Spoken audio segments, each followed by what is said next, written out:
Hey guys, welcome back to the Curly Reader. My name's Amanda, and today we're going to be doing the mid-year book Freakout tag.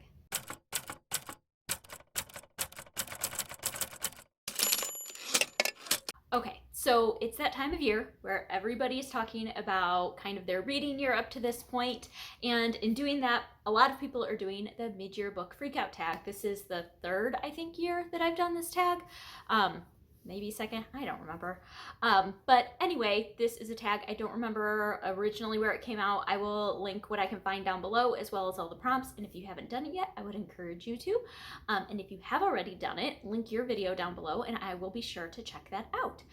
And if you don't have a booktube channel, let me know some of your answers to some of these prompts down below and we can chat about them that way too. That sounds fun. So let's just get into this. There are 13 different prompts, just kind of going over and summarizing my reading year up to this point, and let's get into it. So far this year, I have read 89 books, which is quite a lot, I know. As many of you know, I listen to a lot of audiobooks and I read a lot of middle grade, and so therefore my number of books read tends to be quite high, just because of those two things. But the first prompt is the best book that you have read so far this year. And for me, that has to be Mere Christianity by C.S. Lewis. I read this in May with Krista from Books and Jams. She did a read along for this. And this book, you guys, has completely changed my way of thinking about my own faith. And I will forever, ever treasure this book, if you can tell by the number of tabs. And I even went through and actually highlighted in a book, which I never do. This book warranted it though. I am planning on rereading this probably every couple of years just because it is that good. This is just a book all about the Christian faith and what it means and getting into some of the more theological things in it, but it's written for a layman, which is anybody pretty much. You don't have to be of any religious background to be able to read this. It's so good. I loved it. So that is without a doubt the best book that I have read this year so far. The next question or prompt is the best sequel that you've read this year. I went through all 89 books that I have read this year, and I have read 2 sequels. Neither of which were anything that I would call amazing. I read Claudia and the New Girl, which is a Babysitter's Club graphic novel. And I think it was the 8th or 9th book in that series.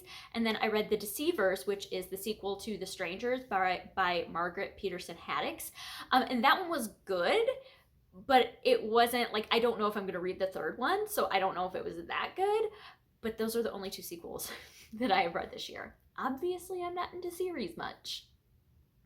I am in the middle of a sequel right now, but it's a reread. And so, I don't really read sequels, guys. Sorry.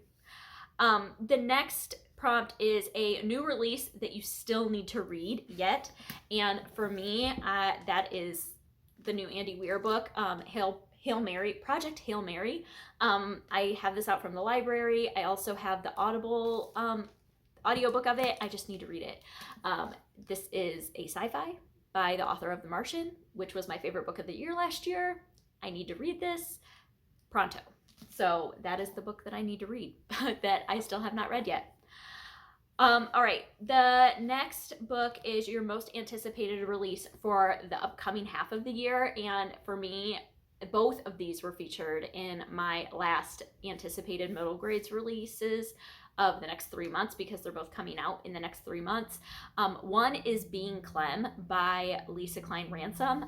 This is the 3rd in a companion series that Lisa Klein Ransom has put out that is set during the Great Migration in Chicago land area and is following little black boys through that time. And I cannot wait for this book to come out. And then the other book that I am very much looking forward to is Kaleidoscope by Brian Selznick. He is putting out a new book in September, I believe, and he wrote it during quarantine, and it's just about how much we all depend on each other. I know it's quite a bit shorter than his other books have been, but I'm still very, very much looking forward to that one as well. So those are my 2, that I'm so excited to read as soon as they come out. All right. The next, I think this is number 5 prompt, is the biggest disappointment of the year. And for me, I have 2. One is Muse by Brittany Cavallaro. This is a YA kind of dystopian, utopian sort of book that came out in February, and it was set. No, that's wrong. It's not dystopian or utopian. It is alternative history because it is set in the 1800s, around the time of the World's Fair, but it's like alternate history. So it's like if the US was a kingdom instead of a democracy, but it's a fantasy as well. And I just did not like that book at all. And then the other one that I just didn't care for, and I read it this past month, and so it'll be in my next wrap up, but that's Malibu Rising by Taylor Jenkins Reid. I know so many other people who have loved this book. The whole like premise of the book, I just did not like it. It was not for me. So anyway, those were my biggest disappointments. My biggest surprise of the year, which I completely forgot to pull off of my shelves. Let's see if I can find it really quick. I thought I put it up here. Oh, yep, it's right here. Is The Wolf Keepers by Elise Broach. I have mentioned this in a few different other videos.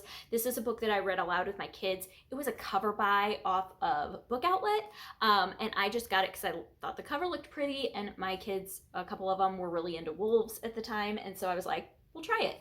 And I ended up reading this one out loud to my kids, and this book was so good as a read aloud. It's about a girl whose dad is a head zookeeper at a zoo in California, close to Yosemite National Park. And so within the book, it discusses a lot about the ethics of zoos, and it has to do with just the morality of a lot of things having to do with nature. You also there is a kid that has run away that's living at the zoo that she bumps into, and we learn kind of about him and his foster situation and his family history. And there's so many good things in this book. John Muir is talked about, who is a naturalist. He was talked about quite a bit in this book. Yosemite National Park. It was just so chock full of so many good topics for a read aloud and I had never heard of this book before. I had no idea what I was getting into. I know like one of the rules of reading aloud is read the book before you read it aloud. I don't do that. And I didn't with this, and it ended up being phenomenal. So that is my biggest surprise of the year. All right. Next is your new favorite author. And for me, I'm trying to find, I have books like everywhere. For me, my new, and it can be new to you or a debut author, and I'm going with Lisa Klein Ransom. This is the author of Being Clem, which I just talked about with the new release that's coming out later in the year, but she wrote Finding Langston and Leaving Lyman, which I read in January or February. I think it was the beginning or the end of January, and I loved both of these books so much, and I cannot wait to read the rest of her middle grade stuff. These are the books that I was talking about that follow these 2 different Black boys that migrated from the South up to Chicago area, just the Midwest in general. One's like more Milwaukee, one's more Chicago, and they're both phenomenal in their own right. They're completely different books. They're both amazing. So she's hands down one of my new favorite authors. The next prompt is your new fictional crush. I don't do that. So what I am going to change this prompt into is my newest like favorite couple that I have read about. And for me, this is Tiffy and Leon from The Flatshare. I read The Flatshare this year, and I love Tiffy and Leon together. Like, I love them so much. And like, I was swooning for them. I was just in it for them. I love them together as a pair. Oh, they're just great. And I love that book. It was a phenomenal book. So anyway, that's my new favorite couple. The next one is your new favorite character. And this for me is from, okay, so I read, I don't even know when, March, April, I think it was April. I read The Length of a String by Elisa, I can never figure out how to pronounce her name, Brent Wiseman. It's a historical fiction, like dual timeline historical fiction middle grade book. And my favorite character in that book was Madeline, who was Imani, who was the present day like main character, her best friend. So like the best friend character from the present day storyline in that story has got to be one of the best friend characters that I have ever seen portrayed in middle grade fiction. Like I was buddy reading this with Kelly from Cozy Reader Kelly, and I was telling her, I'm like, I wish all friends were portrayed this way, because she knew when to be like, when to step in and when to back off, and when to respect Imani's like space and her privacy, but when to be there and be present for her, and how to be present for her. And it was just, she was so good. She was written so well, and I loved her so much, and she is like, will forever be dear to my heart. And so yeah, I loved Madeline from The Length of a String. All right, next prompt, number 10, is a book that made you cry. And for me, like when I was going through everything, the two books that like made me weep, first was The Length of a String. Like I like sobbed for a lot of that book. It may have been hormonal, who knows? That book was just like something just like hit me in the feels, because that book did it. But the other book that made me cry was Leaving Lyman. The end of this book, oh my goodness. There's a specific scene where Lyman has a conversation with someone that I was just like broken. And this book, oh man. Something about middle grade, you guys. I don't know. It makes me cry. All right. The next one, number 11, is a book that made you happy. And for this, I'm going to say I have two answers for this one too. The first is People We Meet on Vacation by Emily Henry. It's a contemporary new release that came out that is just about these best friends. It's a friends to lovers sort of romance. And this book just made me laugh. The humor in this book was so funny to me. Like oh my goodness. I think it's Alex. I think it's Poppy and Alex is a couple in this one. And Poppy's parents, oh my goodness, I couldn't with them. I was laughing so hard at so many points. Then the other book that I wanted to mention that made me it just made my heart happy. It's called The Best Worst Summer. And it is by, this is the one, it's by Elizabeth Eulberg, I believe. If that's not correct, I'll correct myself on the screen. But this is a new release that just came out in May, I believe. It's a middle grade book, but it is dual timeline, and it is set like present day and then in 1989. And it is set present day. It's this girl who had to move away from the city, and she's missing her best friend, and she's like digging in her backyard to do some yard work, and finds a time capsule that some other best friends who had lived there had buried in 1989. And so she decides she's going to dig into this and like kind of solve like where all this stuff is from and who these kids were and find out. And so you're getting the story of her and what's going on with her, and then the girl who buried the time capsule and her best friend and their summer of 1989. And so there's all these pop culture references from 1989 that were hilarious. And it talks about pagers and the New Kids on the Block and the fashion and the, just all the things. And then that juxtaposed with current day and cell phones and the internet. And, it's fun. It was so much fun, and it just made my heart happy. So I had to mention that one as well. All right, next prompt is the prettiest book that you have purchased or been gifted this year, and that for me is this beauty of a book.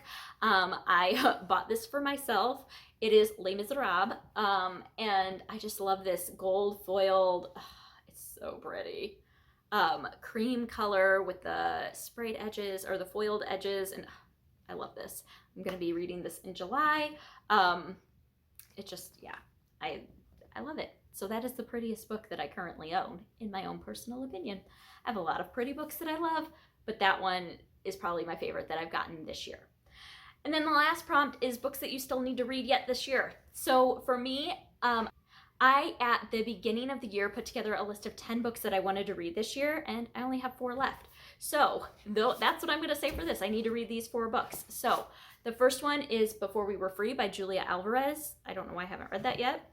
The Mermaid by Christina Henry, The Alphabet Sisters by Monica McInerney, and The Greenies by Myra Paperney. So I still need to read those 4. So I've read 6 out of the 4. I figure that's good. I also had made a goal to, oh, I take that back. I have one more. Never Ever by Sarah Sadie. I forgot I had that one too. So I need to read those. And then I had also made a goal that I wanted to read through the Artemis Fowl series this year, and I haven't even like touched it. So I should probably get on that. So those are the books. My other like goals that I had for the year, I have plans for those, and I'm like in the progress of doing those. These are the things that I haven't even touched yet. So that's what I'm gonna say that I still need to read yet. So that's it. Those are the prompts for the mid-year book Freakout tag. Like I said before, if you've already done this, or if you'd like to answer any of these prompts in the comments below, feel free to do that. Also, if you have anything to say about any of the authors or books or anything that I mentioned today, leave those comments down below as well. And other than that, I hope that you enjoy this, and I hope that you stick around and subscribe. And until next time, see ya.